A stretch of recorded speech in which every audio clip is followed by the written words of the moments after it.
20분만 더 하면 쉴 수 있죠? 충분히 쉬었다가 25분만 더 하겠습니다.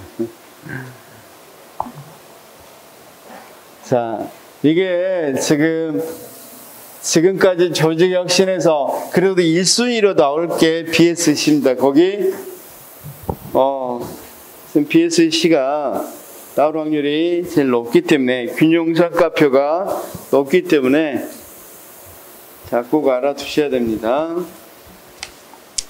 자, BSC란 125페이지부터 읽어가겠습니다.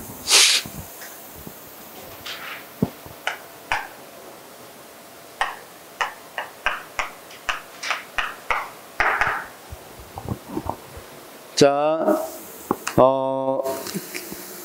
조직관리에 있어서 전통적 재무 관점뿐만 아니라 고객의 관점, 내부 프로세스 관점, 학습 및 성장의 관점, 4개의 관점을 균형 있게 관리해서 조직의 과거, 현재, 미래를 동시에 관리해 나가고자 하는 포괄적이고 통합적인 성과 관리 시스템이다. 그렇죠? 그러니까 이것도 아까 조직관리였죠? 조직관리에서 주로 옛날에는 어떤 것만 강조했다? 재정적인 것. 돈 남았냐 안 남았냐. 원래 이제 이게 경영학에서 온다 보니까 회사는 뭐가 중요해? 이익 남기는 게 중요하잖아. 그것만 했는데 회사도 고객 관리 중요합니까? 안 중요합니까? 내부 프로세스, 내부에서 그러니까 회사 내에서 잘 돌아가는 일 중요하겠죠. 또 거기 있는 직원들이 성장 전문성이나 역량들을 높이는 거 중요하겠죠. 그래서 이런 모든 것들을 측정하려고 하는 것이 BSC. 거기 연역 보니까 뭐라고 돼 있어요? 하버드대 교수, 거기 케플란, 노턴 교수에 의해 개발됐다. 그동안의 성과평가가 재무적 관점만 반영하면서 고객의 관점이나 구성원의 역량 등 비재무적 가치를 무시하고 있음을 지적하고 이를 조직 성과평가에 포함할 것을 주장하면서 나온 것이 바로 뭐다? BS 균형성과 지표이다. 이렇게 말할 수 있습니다. 자, 여기 책에 나온 우리나라 이야기를 조금 해드릴게요. 자, 이 성과관리라는 것은 성과관리에 대해서 이와 관련해서 노무현 대통령은 오영교 전 코트라 사장을 행정자치부 장관으로 기용하였는데 이는 코트라 사장 재직 시 BSC를 활용해서 공기업 혁신 모델로 코트라의 유상을 한 차원 높인 오영교 장관의 공적이 인정됐던 것을 의미한다. 또한 오영교 장관의 행정자치부 장관 취임 이후 정부 부문은 성과평가 관련 업무가 정부혁신지방분권위원회에서 행정자치부로 이관됐다는 사실은 이를 뒷받침한다고 할 수 있다. 그러면서 전부 다 전 부처에서 뭘 이제 한단 말이에요. 평가 같은 경우는. 옛날에는 평가 체계가 별로 없었단 말이에요. 그래서 어디에서 도입된 거? 기업에 있는 걸 도입해 봤는데 기업은 재무적 관점인데 공기업에서 재무적 관점만 이야기하기는 이제 정부 쪽에서는 어렵잖아요. 근데 공기업 쪽에서는 가능했겠죠. 그래서 코트라 사장이었던 오영교 씨가 이걸 잘했어. 그래서 BSC를 도입해서 아주 성공적으로 운영하니까 이걸 어디에 넣기 위해서 정부 부분에 넣기 위해서 행자부 장관을 시키면서 모든 평가를 뭘로 했다? 이쪽으로 일원화시킨 거야.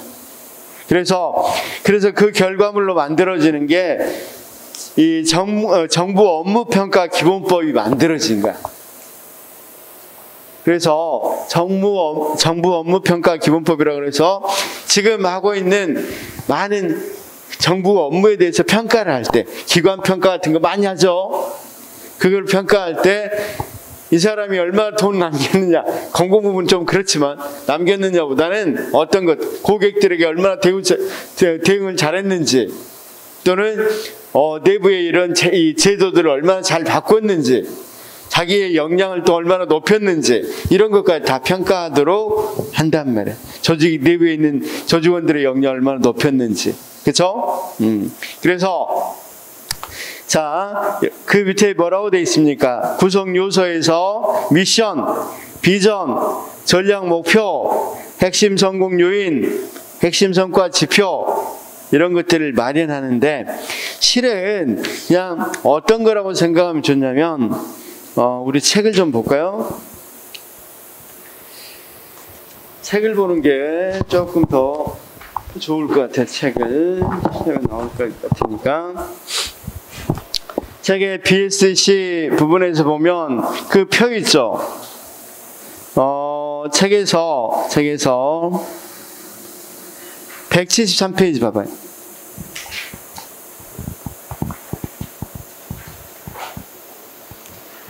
옛날에는 어떤 관점만 주로 이야기했어? 재무 관점만 주로 이야기했단 말이야. 그런데 이제 그 관청을 평가할 때, 이를테면 우리가 아까 공기업으로서 코트라 또는 뭐 특허청 이런 거 평가할 때 어떤 거 고객 관점으로 고객 만족도 지수도 된단 말이야. 그 평가할 때. 그다음 고객들 불만 민원 건수도 재서 많으면 더 적게 맞겠죠. 그다음 거기 밑에 보니까 내부 프로세스 관점에는 평균 민원 처리 시간이 얼마나 되냐 이것도 이제 평가한단 말이에요. 자, 그러면 우리 쌤들이 행복센터에 근무한다 그럽시다. 동사무소에서 근무한다. A 동사무소, B 동사무소에 있을 때도 이런 걸로 그 동사무소를 평가를 한단 말이야. 그래서 그 기관이 얼마나 잘했냐 못했냐 이런 것들을 뭐 할 때 평가할 때 이걸 쓴다는 거죠. 옛날에는 어떤 관점만 주로 썼는데 재무적 관점만 주로 썼는데 자, 그 다음 학습과 성장 관점에서 보니까 전체 뭡니까 종업원 거기 있는 구성원 이제 직원들이죠. 직무 만족도 지수 같은 것도 평가의 대상으로 잡는단 말이에요. 이해됐어요? 그러니까 BSC가 뭔지 알면 되겠죠. 그때 핵심이 뭐냐면 뭐가 거기 균형이라고 그랬으니까 어떤 것의 균형을 이야기하느냐 여기도 또한 중요하겠죠. 무엇의 균형이냐 그럴 때 어떤 것의 균형을 이야기하냐면 자 재무적인 것 말고도 비재무적인 것도 균형적으로 보겠다. 아까 이야기했다시피 우리 평가에서 재무적 평가 부분뿐만 아니라 비재무적 평가 고객 또는 아까 내부 프로세스 학습과 성장 이런 것들도 균형적으로 보겠다. 그래서 균형입니다. 그 다음 결과뿐만 아니라 과정도 균형적으로 보겠다. 나온 결과물 말고도 과정적인 부분이 있죠. 아까 민원 처리를 평균 몇 시간 안에 처리했는지 이런 것들은 과정이죠. 그런 것들도 다 균형적으로 평가하겠다. 그렇죠? 그 다음 단기뿐만 아니라 장기적인 것도 균형적으로 하겠다. 단기뿐만 아니라 장기적인 것. 그 다음 우리가 이 외부적인 요인도 그러니까 국민들을 상대하는 것도 중요하지만 내부적으로 얼마나 이 공무원들이 만족하는가 내부적인 것도 평가하겠다. 그래서 내부와 외부로 균형을 이루겠다. 이런 것들이 다 거기 균형 지표에서 균형에 해당돼. 균형. 그렇죠? 그래서 또한 이 B가 BSC에서 B가 균형이라면 밸런스 균형이라면 S는 전략, C는 커뮤니케이션, 소통 이렇게 번역하게 돼요. 그래서 균형, 전략, 소통 이걸 강조하는 걸로 BSC를 이야기하기도 합니다. 그러면 여기 한번 봅시다. 이게 제일 중요해요. BSC에서는 거기하고 우리나라에 도입되는 거 그 밑에 아까 이야기했지만 기존의 성과관리 시스템이었던 MBO의 단기적 가시적 목표관리 한계를 보완하기 위해서 MBO의 연계해서 BSC를 도입했다. MBO에 비해 BSC는 보다 장기적 관점에서 목표를 설정하고 조직의 실질적 효과를 측정하는 것이 가능해졌다. 자, 아까 이야기했죠. BSC를 어떻게 번역하기도 한다. 이렇게 균형을 맞추는데 전략, S가 전략입니다. C가 커뮤니케이션이라고 그랬죠. 자, 제일 중요한 건 내 4대 관점이겠죠. 그렇죠? 거기 4대 관점인 정말 많은 곳에서 문제를 냈죠. 이게 제일 중요해서 그랬어요. 4대 관점이 제일 중요하기 때문에 문제를 제일 많이 냈죠. 그래서 거기 있는 건 어떻든 외워야 돼요, 쌤. 재무적 관점. 자, 기업의 주인인 주주에게 보여줘야 할 성과의 관점이다. 기업 입장에서 기업 PSEC에 있어서는 최종적인 목표가 되겠죠. 기업에서는. 그런데 어떤 걸로 재느냐? 재무적 관점. 매출이 얼마냐? 자본 수익률이 얼마냐? 예산 대비 차이는 어떻게 이루어졌냐? 그러니까 이런 것들은 우리가 다 끝나고 나올 수밖에 없겠죠. 그래서 후행지표라고 그래요. 전형적인 후행지표. 그 다음 고객관점. 소비자가 구매자인 고객들에게 그것을 보여줘야 할 성과의 관점이다. 이런 고객관점은 공공부분에서 중요하겠죠. 시장에서도 중요하겠지만 특히 공공부분. 왜냐하면 공공부분은 수익을 내자고 하는 거 아니니까. 그렇죠? 그래서 공공부분에서는 재무적 관점보다 사명 달성과 직결되는 고객의 관점이 중요하다. 그러나 이해관계자가 광범위하고 명확하지 않아 적용하는 데는 어려움이 있다. 그렇죠? 어디까지가 고객이냐? 이건 좀 애매하죠? 자, 거기 이 지표는 뭡니까? 정책을 얼마나 순응하느냐. 정부가 정책할 때 어떤 정책을 할 때 얼마나 순응하느냐, 고객이 얼마나 만족했느냐, 잘못된 업무 처리 건수는 몇 건이었냐, 민원인의 불만율은 얼마냐, 신규 고객이 얼마나 증가했냐, 그 다음 삶의 질에 대한 통계 자료, 이런 것들이 고객 관점에서 측정 지표야. 그러면 자, A 동사하면서 B 동사하면서가 있다면 요즘 행복센터를 부르지만 그냥 그렇게 불러봅시다. 그럼 여기서 거기는 고객 관점에서는 어떤 걸 보겠어? 민원이 얼마나 불만이 많냐 이런 것들도 본단 말이야. 그다음 여기가 뭐 어떤 것을 멤버십 제도를 했을 때 얼마나 가입했느냐 뭐 이런 것도 본단 말이야.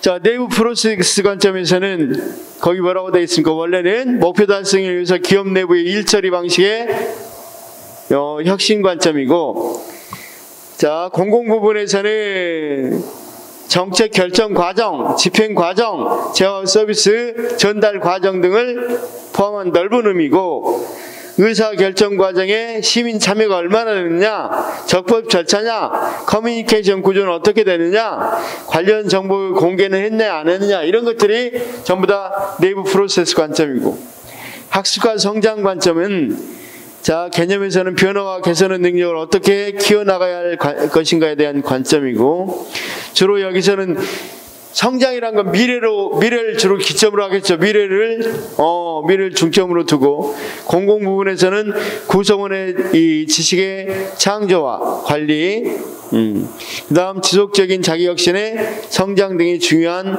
요소가 된다. 어떤 걸로 측정하냐? 공무원의 직무 만족도, 내부 제한 건수, 그쵸? 학습 동아리, 이런 것들이 몇 개나 있느냐, 이런 걸로 측정한단 말이에요. 자, 네 가지 관점 관계에서는 재무적 관점, 고객 관점은 가치지향, 최종적인 거죠. 기업에서 최종적인 건 재무적인 거고, 공공 부분에서 최종적인 건 국민들 만족해야 되겠잖아. 그래서 자, 상부 구조에 해당되고, 관점으로 상부죠. 내부 프로세스 관점, 학습 성장의 관점은 행동 지향 관점으로 하부 구조에 해당된다. 다른 말로 재무나 고객 관점은 후행 지표야, 거의. 다 끝나고 나서 알아볼 수 있는 것들이고, 아까 내부 프로세스라든가 학습 및 성장 관점은 어느 정도 선행 지표로도 작용될 수도 있겠죠. 자, 그 다음 재무적 지표와 비재무적 지표, 그 다음 거기 있는 거 고객이, 자, 그 다음 내부 요소와 외부 요소. 아까 균형이라는 건 그런 걸 말한다 그랬죠. 균형이란 뭔가 거기 써져 있고, 기능이라서는 성과 측정 시스템, 전략관리 시스템, 의사소통 도구로도 쓰이고, 관점을 확대하는 데도 사용할 수 있겠고. 자, 일단 문제를 한번 풀어보면서 좀 더 명확히 한번 해보도록 하죠. 문제를 한번 풀어보겠습니다. 자, 쌤 9번 문제부터. 다음 성과관리 접근 방법에 대한 설명으로 옳은 것만을 모두 고른 것은, 다음 성과관리는 어떤 건지 한번 봐봐. 쌤 읽어봐. 거기 성과관리 프로그램. 쌤 박스 속에 있는 성과관리 프로그램은 어떤 프로그램이야? 쌤 박스 속에 있는 성과관리 프로그램은 어떤 프로그램입니까?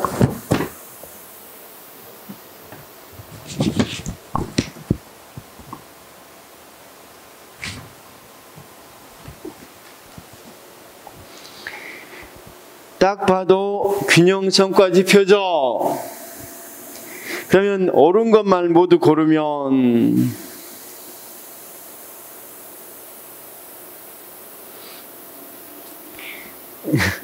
쌤 기억은 틀린 거 분명하죠? 아까 어떻다 그랬어? 미션이라는 건 근본적인 그 조직의 존재 이유야. 미션이나 전략 이런 것들 다 고려한다 그랬죠? 그러니까 장기적이라고 그랬죠. 아까 어떤 것에 대해서 비판으로 나왔다 그랬어? MBO가 좀 더 단기적이고 계량적인 것에 대한 비판에서 나왔다 그랬죠. 기억은 틀렸고, 니은 자, 니은 맞고, 디귿은 단기와 장기 모두 고려한다고 돼 있죠. 맞고, 리을은 아까 상향식 아니라고 그랬죠? 상향식 아니라고 그랬습니다. 이건 계획에 따라서 이루어지는 겁니다. 하향식으로 이루어진다. 자, 이거 목표를 정하는 거 위에서 정해줘요. 어떤 걸 지표로 평가해라고. 이런 것들은 밑에 구성원들이 결정하는 게 아니라. 자, 쌤 이건 2020년도에 나온 인사조직이라는 에서 7급 문제로 나왔는데, 7급에는 선택 과목으로 인사조직이 있어요. 그때 나온 인사조직에는 굉장히 어렵게 문제가 나와요. 그러면 이 문제는 좀 어려운 문제라고 생각하면 되겠죠? 그 다음 문제 보면, 자, 다음 중 균형 성과 관리에 관한 설명 중 가장 옳은 것은, 1번은 틀렸으면 금방 나오죠? 미시적, 단기적 아니라고 그랬죠?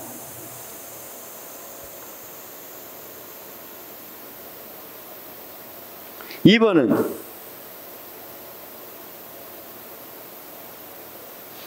아까 미션에서 전략 목표에서 쭉 나왔죠? 그러니까 2번은 맞고, 3번은 어떤 부분이 틀렸어? 정부 실패나 시효형 실패도 위기를 극복하기 위해서 비재무적, 그게 아니라 재무적 뿐만 아니라 비재무적 둘 다 동시에 균형적으로 강조한다. 이거니까 틀렸죠? 4번은 4번도 틀렸습니다. 왜 그랬습니까? 4번은 뭐가 틀렸어?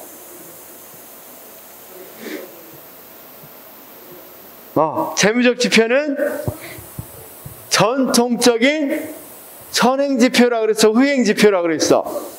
후행. 우리가 뭔가 다 이루어지고 난 다음에 할 수 있는 거라고 그랬죠? 이 문제는 2018년도 경찰 간부 문제였습니다. 그러니까 우리 9급보다는 조금 어려워요. 그렇죠? 그런데 이제 이런 수준까지 올라갈 수도 있어요. 필수가 됐기 때문에. 옛날엔 선택이었는데. 그 다음 23번은 이거 외워야 되겠죠? 이건 외워야만 맞출 수 있는 거죠? 자, 그래도 자, 학습과 성장 관점, 직원들의 직무 만족도 1번 맞죠? 2번은 민원인의 불만율은 뭐라 그랬어요? 옆에 책 보고 해요. 지금 안 외워졌으니까.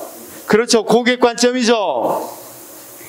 그 다음 신규 고객의 증감은, 쌤 옆에 책 보고 해요. 옆에 보고 신규 고객의 증감, 그러면서 외우는 거야. 쌤 그러면서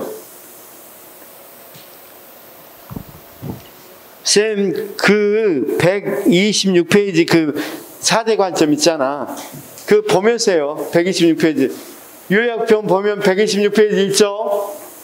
그거 보면서 풀면서 외우는 거야. 풀면서 외워. 고객 관점이고 4번은 조직 내 조직 내라고 이미 나와 있죠. 내부 프로세스 관점이죠. 그러니까 이렇게 나와. 이렇게. 이게 2017년도 이 뭡니까? 이거 이제 이게 구급 문제. 그다음 그다음 문제. 균형 관리에 대한 설명으로 옳지 않는 것은 이건 2017년도 경찰 간부 문제입니다.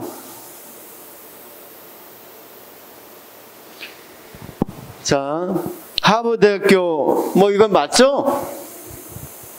그 다음 두 번째, BSC를 공공부문에 적용할 때 재무적 관점이란 국민이 요구하는 수준의 공공서비스 제공할 수 있는 재정자원을 확보해야 한다는 측면을 포함한다.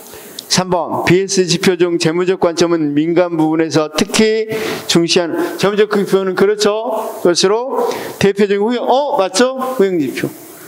4번은 BS 지표 중 학습자 성장 관점은 다른 지표들을 통해 달성하고자 하는 최종적인 목표는 아니라고 그랬죠. 최종적인 목표는 재무지표이거나 또는 가장 상부 구조다 아니라고 그랬죠. 자, 우리 어디에 나와 있어? 여기 126페이지. 126페이지.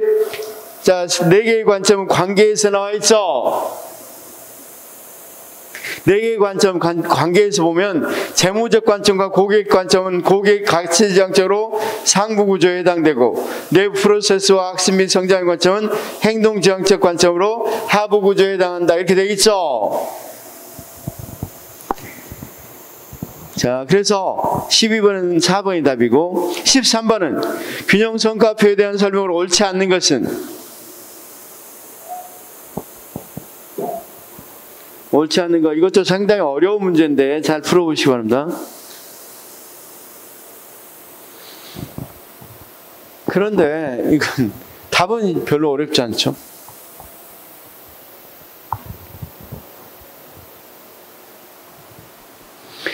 선생님, 고객 만족도, 신규 고객 증가수, 이건 뭐였죠? 4번. 정책 순응도, 고객 만족도, 이건 뭐라고 그랬었어요? 고객 관점이라고 그랬죠? 그러니까 13번은 3번이죠.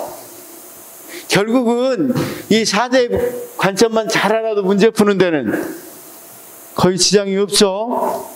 그 다음 14번은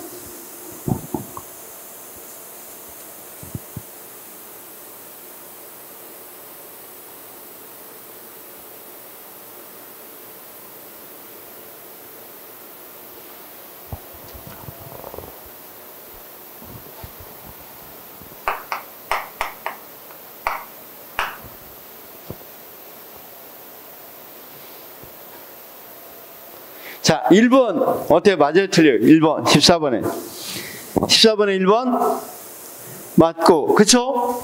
2번 무형자산에 대한 강조는, 아까 무형자산이란 건 비재무적이죠. 성과평가의 시간에 대한 관점을 단계에 설정. 아까 뭡니까? 성장 같은 건 굉장히 오래 걸린다고 그랬죠. 거기 4가지 관점에서 우리가 학습과 성장 관점, 그럼 미래지향적이 되잖아, 그렇죠? 그다음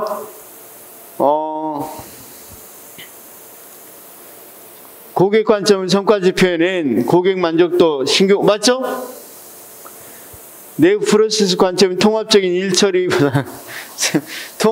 일처리보다 말이 안 되죠.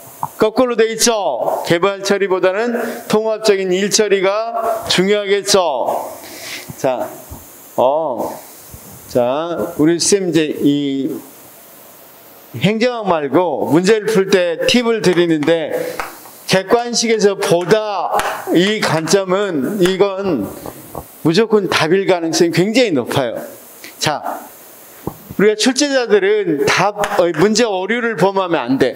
문제 오류를 범하면 안 되죠. 문제 오류를 안 범하는 중에 하나가 뭐냐면, 자, 우리 쌤,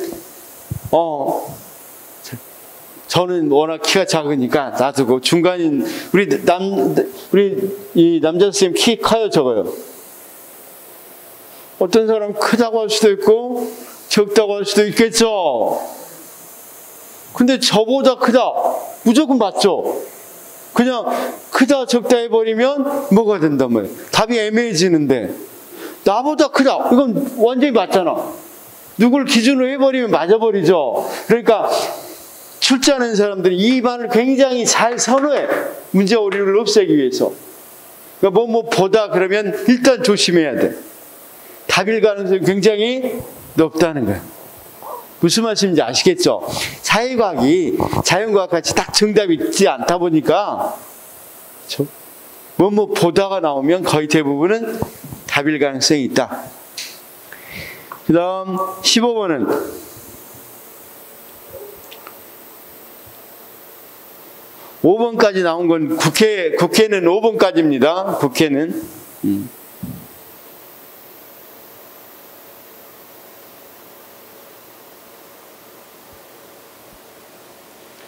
자, 물쌤 방금 몇 번이라고 그러셨어? 그렇죠. 못 푼 척 해놓으시기 바랍니다. 다른 분들도 풀어야 되니까.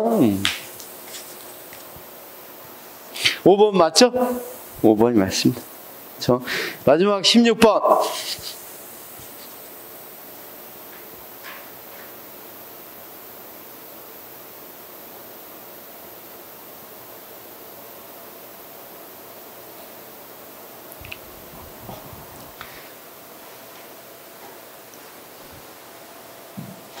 자, BSC가 굉장히 중요한 제도고, 그러면 이해관계자들, 아까 이해관계자들 고객 만족이라든가 이런 것들에 대해서 고려해야 하네요. 아까 평균적인 일처리 이런 것들 고려했어 안 했어? 고려했으니까 당연히 이해관계자들도 굉장히 고려를 할 수밖에 없으니까, 그래서 이 제도를 뭐 했겠어? 도입했겠죠. 그래서 답은 3번이고, 자, 조직 구성원 학습팀의 내부 절차 및 성장과 함께 정책 관련 고객의 중요성을 강조하면서 고객이 아닌 이해 당사자들에 대한, 아까 뭘 강조한다고 그래요? 의사소통, 커뮤니케이션 강조한다고 그랬죠? 의사소통 채널에 대해서도 강조한다. 이게 답이었어요. 자, 이게 이제 시험 문제 나오면, 이게 봐봐. 지금 구급 문제보다는 그래도 조금 어렵다고 생각하는 쪽에서 낸 문제죠. 그럼 만약에 우리가 실제 시험에 볼 때는 이런 문제 질문에서 가져오겠죠. 문제를 가져온다. 근데 핵심은 뭐였어? BSC를 푸는 핵심은 4가지 이거 하는 거죠. 이것만 잘해오면 거의 한 90%는 풀 수 있는 거죠. 그 다음 여기 내용에다가 다 후행, 전행 다 집어넣어놨으니까 이 표만 잘 외우면 되겠죠. 자, 그래서 어디까지? 여기까지 다 했습니다. 오늘은 OX 문제를 안 푼 이유가 여기 있는 내용들이 전부 다 모든 문제를 가져왔어. 2015년부터 2022년도까지 문제를 여기다 다 넣어왔기 때문에 굳이 풀 필요는 없었는데,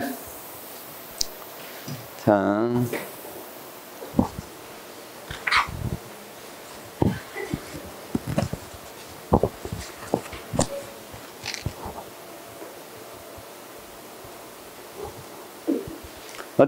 어떻든